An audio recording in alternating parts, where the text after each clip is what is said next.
than I am. Hello, everyone. Mishko Paganan Quain Adishnakas Mangdodam. My name is Sandi Boucher. I'm Red Thunderbolt Woman of the Loon Clan and a proud member of Seine River First Nation in Northern Ontario. And I tell you that for a reason. I am going to be talking about recruitment and retention of Indigenous people this afternoon. But before you storm the gates of AETS or Oshki Pamashuan or Seven Gens, there's some things we need to talk about. Now, a disclaimer first. My name, Mishko Paganan Kwe, I'm said to represent that split second in time when the thunder sounds exactly as the lightning strikes. People from Thunder Bay know what that means. The storm is directly overhead. Welcome to my world. What I mean by that is I'm not known for being subtle. And I think when it comes to Indigenous recruitment and retention, the days of subtlety have passed. We need to get serious. We need to talk about some hard challenges. So I don't know if any of you are into quotes or reading, but every now and then you know how you come across a quote and it just stops you in your tracks. It just totally resonates with you. Suddenly you understand something like you never have before. I call those lightning bolt moments. I'm explaining this to you because my presentation today has some lightning bolts in it. Some of the things I'm going to say might catch you off guard. It might sound very direct. It might even sound rude. That is not my intention. I'm not trying to be disrespectful. I'm actually trying to be very respectful. I want to value your time. I'm not going to stand here and just talk and not give you information you need to consider. But if you consider what I share with you today, then things actually can change. So to start off, anyone who's ever heard me speak before, I do a lot of stories, metaphors, examples to help you understand. So I have a little scenario I want you to consider, and I apologize to the women executives in the room. I don't know where Jamie went, but sorry. This has definitely got a male slant for a moment because most of the executives I meet are male. I want you to imagine that for a second you're a male executive and you've made a decision. You've come up with an idea and you actually think, this has some merit. What is that decision? You've decided you want to have more sex. So go ahead, giggle. You think about it. You know, you list your pros and cons. Well, this is sounding pretty good, but you don't want to rush into anything. So you talk to a couple of colleagues and you ask them their opinion. You get the guys in the office together and they're like, wow, yeah, totally, you're on to something. This should happen. And then you go home and tell your wife. Why am I telling you that? That's because when it comes to Indigenous recruitment and retention and conferences like this, that's what it feels like to a lot of First Nation communities. I hear people saying, we gotta hire a ton of Indigenous people. Were you gonna ask us at some point? We're not a product on the shelf that you can just decide we need 500 of those. There's a conversation that has to happen. Madge mentioned it, build the relationship. Let's talk about the challenges. Let's actually do this together. Because we're not a product just to fit your solutions, but we could have the most amazing relationship if we do this right. So, before you storm the gates of our Indigenous agencies, there's just some things I want you to consider, some things that you want to do a checks and balances on yourself. What I'm going to share with you this afternoon, okay, don't groan. I am going to give you a little history lesson, but it's 3 slides. I think everyone can hang in there for that. No one wants to do the 7-hour history lesson. I don't want to do the 7-hour history lesson. And then I have 4 points that I want you to consider moving forward. So first off, let's start with the history lesson. Can we all agree from now on that before contact, before the settlers got here, we all belong to strong, functioning societies? Indigenous communities, we had justice systems, we had education systems, we had governance systems that looked nothing like their European counterparts, but they existed. I work across Canada, and you would be amazed how many Indigenous people don't realize that. That's the pride that was taken in colonization and assimilation. So why is this important? Because when you start working with First Nation communities, respect has to be there. I have met way too many people that are still that condescending attitude that we're going to be paternalistic and help you out. That doesn't build bridges. That will build walls. Next slide.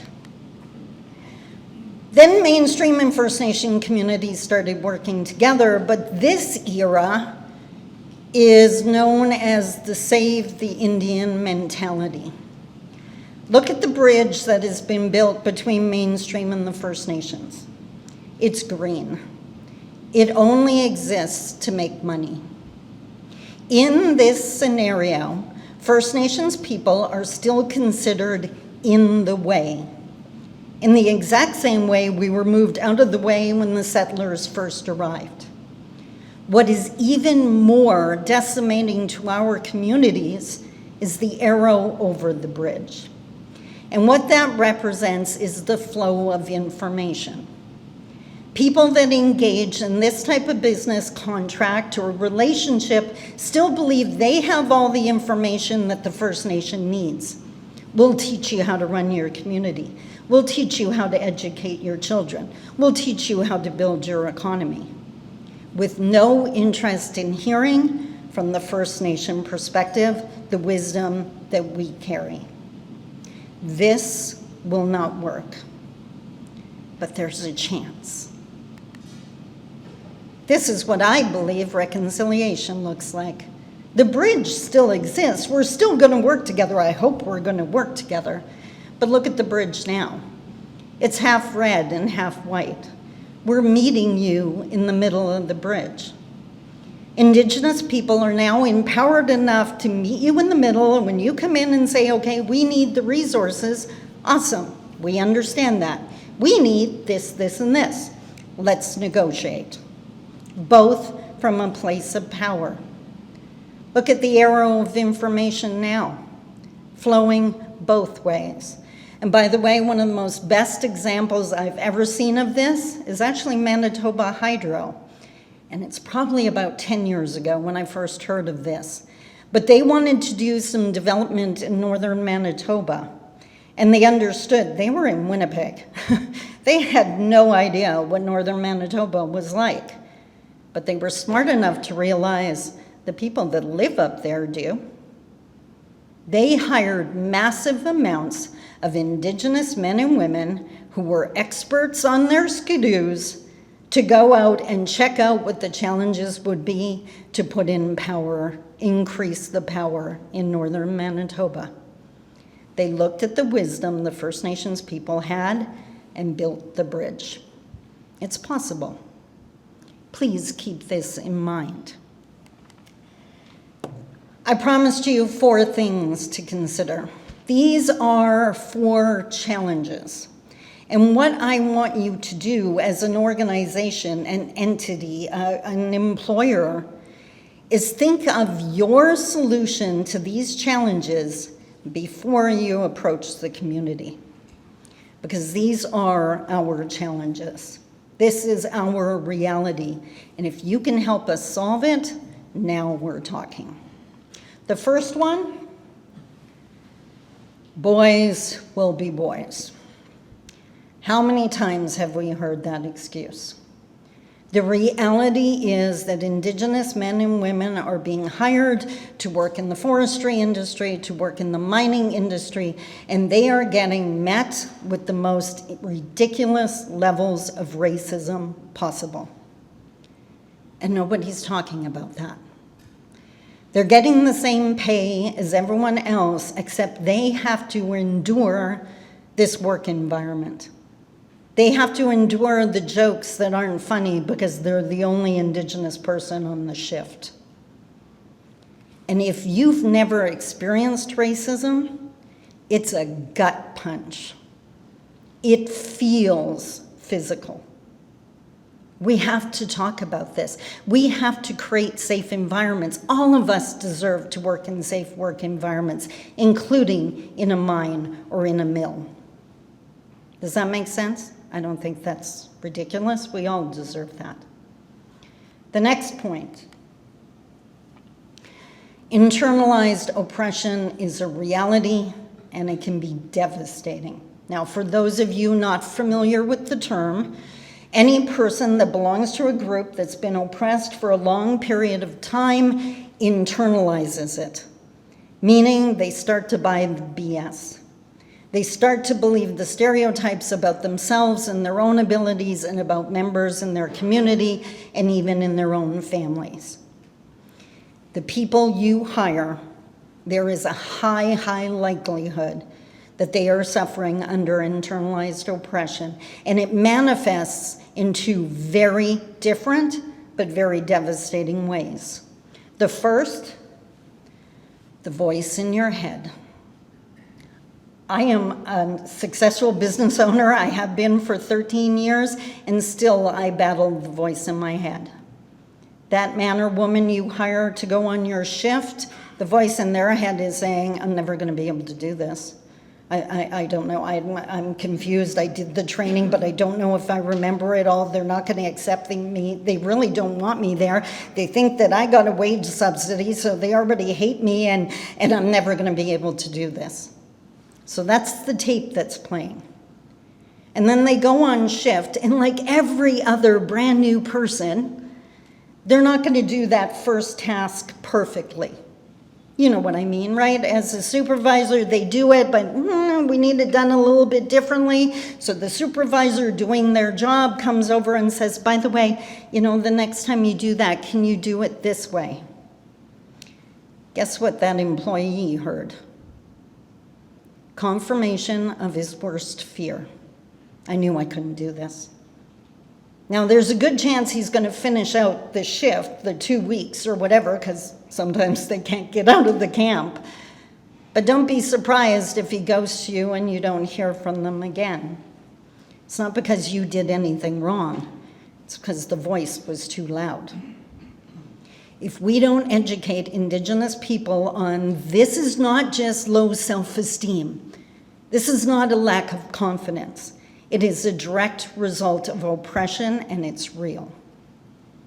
Now, say, for example, you make it past this. You decide you're going to do it anyways. You convince yourself you're not going to listen to the voice in your head. Well, it's going to try to get you in another way. The people in your community. You're going to go work for that company? Really? Do you know you have to go away from home to do that? They're not really supportive. You know that, right? I know 3 people that tried and they came home. Why would you want to do that? You think your wife's going to wait for you till you come back? You think your boyfriend appreciates this? Why would you want to do that? Come on. You're going to miss the hunting party. What if your parents get sick? Why aren't you going to be here? Everyone else is here. Why do you want to do this? Do you think you're better than we are? It's called lateral violence. And we experience it to ridiculous lengths in our communities. Again, please do not point the fingers at First Nations people. This is a direct result of oppression. This is what happened to us. What you see in our communities are not a natural manifestation of what our communities would have been. This is what happens to a culture when you try to take it away, when the oppression still continues. Now, this one is a direct tie-in to point number 3, the quay at home. Don't underestimate how strong an Indigenous woman is. And if you think an Indigenous woman is strong, wait till you meet a kokum, a grandma. Trust me, I'm one. What happens now, you see so many employers think if we just get them to that first paycheck and they see how much money they can make, well, then they're going to stay. But poverty doesn't scare us. We've existed in it for so long, it's the norm. You know what scares many women back home? Being a single parent. Because we've seen that way too often. And I've lived this. You take my partner out on the road to do long-haul truck driving or go to work in a camp for 2 weeks, and I'm stuck at home dealing with the kids and my family and the house and the bills and the groceries, and you dare, when you call at night, to tell me how great the job is going? How well is that going?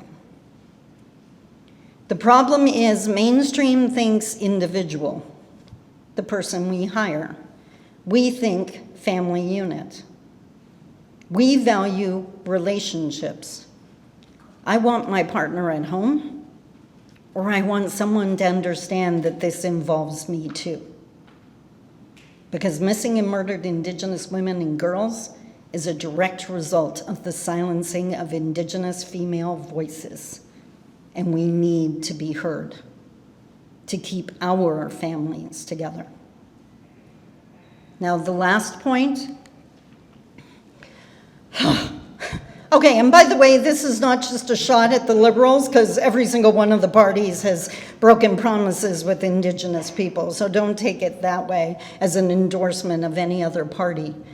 But be really careful the words you use. When you say partnership, make sure you say how long that's going to last, because we're going to think we're partners from now on.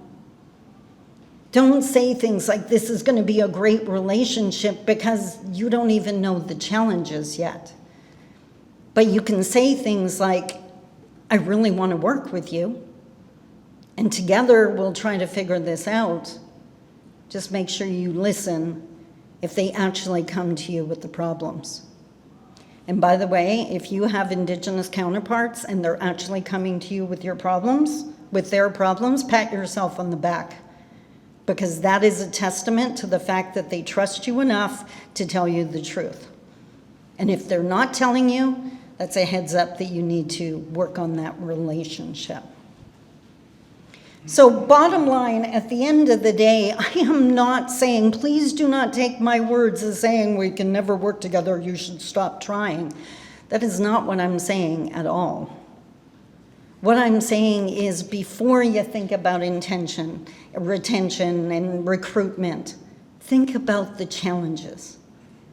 Come to our community with what you think you can do to help support us getting past these challenges.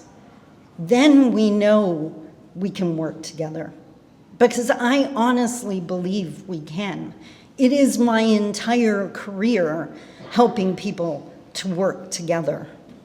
Because honestly, if we do, if you take what I've said seriously, if you remember those 4 things to consider, we can build bridges, or maybe even mines. But we'll do it sustainably from both sides of the bridge. If you like what I had to say today, check out my website, Reconciliation Works Canada. I have a table over there. I have information. And if you have questions, there's a little box. Just slip your business card in there. I will personally follow up with you. Thank you so much for taking the time today. Miigwech.